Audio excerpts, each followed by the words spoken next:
persoalannya adalah karena ini debat, ya. Persoalannya karena ini debat, banyak orang yang menyepelekan atau meremehkan kapasitas Gibran. Iya. Karena dia masih muda, umurnya berapa? 36 tahun. 36 tahun. Ya. Bandingkan dengan seorang Caimin yang politisi senior boleh dibilang seperti itu, dan Mahfud MD dia juga seorang akademisi, artinya secara kemampuan public speaking juga bagus, dan penguasaan materi mungkin juga bagus. Nah, Anda melihat ini seperti apa nanti ketika dalam perdebatan? Iya, kita memaklumi ketika misalnya kita memahami dan memaklumi ketika misalnya banyak publik yang meragukan kemampuan Gibran. Iya, betul. Gitu. Karena dia masih muda. Tapi saya melihatnya, kalau saya malah lebih melihatnya dari sisi lain. Iya. Kenapa Gibran akan dianggap akan menjadi santapan dan tanda kutip yang renyah buat cawapres yang lain? Satu, karena dia sekarang lagi menjadi pejabat publik, Bang. Iya.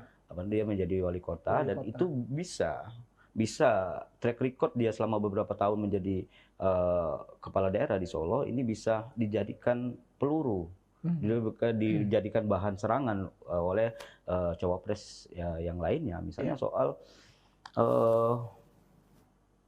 pemerataan ekonomi ataupun soal industri kreatif di Solo misalnya.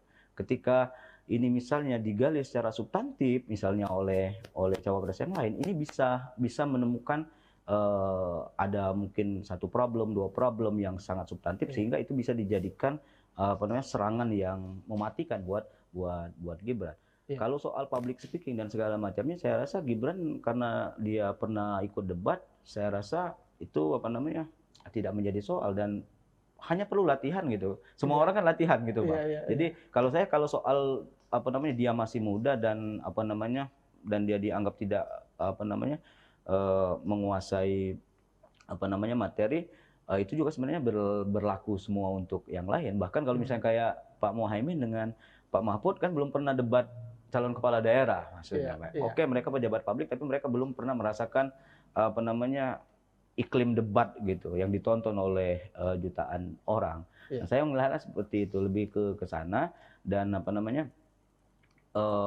Gibran itu lebih menjadi target ketika misalnya dia dikritisi secara substantif soal track record dia sebagai kepala daerah, dan dikritik karena dia adalah anak dari seorang presiden. Misalnya ya wajarlah, misalnya sekarang yang lagi muncul misalnya hangat misalnya di Twitter, ya wajarlah Solo mendapatkan banyak pembangunan segala macam. Seluruh CSR BUMN misalnya balik ke Solo misalnya, sedangkan kabupaten-kabupaten yang di sekitarnya tidak mendapatkan yang seperti itu. Nah, itu saya rasa ketika berbicara soal substantif itu lebih enak kita nanti ngelihatnya, Bang. Misalnya soal track record dia sebagai wali kota Solo, dipertanyakan apa prestasinya.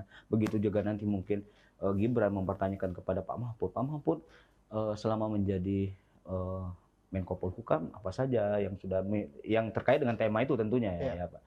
Misalnya mempertanyakan soal investasi, soal pajak dan segala macam, itu kan bisa juga ditanyakan kepada Menko Polhukam. Bagaimana misalnya keamanan, soal pertahanan, soal keamanan di Indonesia itu mempengaruhi investasi gitu, soal konflik dan segala macam. Itu dengan Pak Muhaimin seperti itu. Saya rasa itu, Bang. Kalau saya melihatnya itu, dan saya berharap itu yang diperdebatkan nanti gitu. Jadi soal yang substantif kan, yang mempertanyakan track recordnya, terus kemampuannya dalam mengelola APBD, nanti APBN, terus misalnya soal ekonomi kerakyatan, atau misalnya soal pelaku usaha, atau soal ekonomi kerakyatan misalnya kemarin kan viral gitu, masa orang tamat sekolah ini berusaha sedangkan usaha dia aja bangkrut, gitu kan, itu kan bisa dipertanyakan secara substantif gitu. Jadi mendorong UMKM itu seperti apa dan mana buktinya, kira-kira seperti itu. Karena semua kalau saya lihat di semua visi misi, dokumen visi misi 3 capres dan cawapres ini ngomongin soal industri kreatif, soal digitalisasi, ekonomi digital, dan industri kreatif dan segala macam. Semuanya berbicara itu. Tinggal bagaimana mereka mengkonkretkan itu nanti. Dan download Tribun X sekarang, Menghadirkan lokal menjadi Indonesia.